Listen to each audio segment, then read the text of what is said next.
আসলে এটা একটি ধর্মীয় অনুষ্ঠান, ধর্মীয় সভা। এখানে আমি আপনাদের সামনে এসেছি শুধু দোয়া নিতে।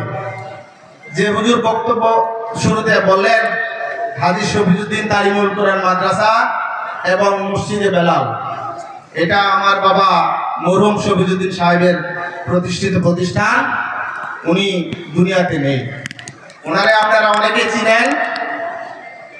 এই এলাকার যত মসজিদ, মাদ্রাসা, ইমাম, ওলামাগণ, ওনারা আমার আব্বাকে যথেষ্ট শ্রদ্ধা করতেন, ভালোবাসতেন।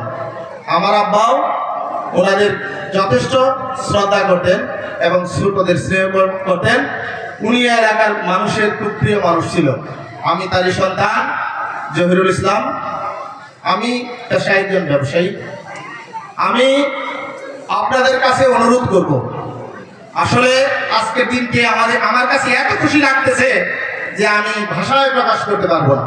খুশিটা হলো